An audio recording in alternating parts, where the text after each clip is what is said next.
за настаняване от семейен тип за деца и младежи с увреждания стартира през 2014 година. Към момента в социалната услуга са настанени 13 младежи, като всички 12 от тях са над 18 годишна възраст.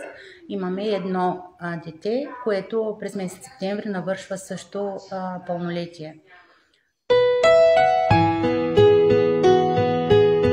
Младежите посещават дневни центрове за пълнолетни лица с увреждания в квартал Дружба Свети Стилян Дети Пазител и в квартал Куцухор. Едно от децата посещава училище.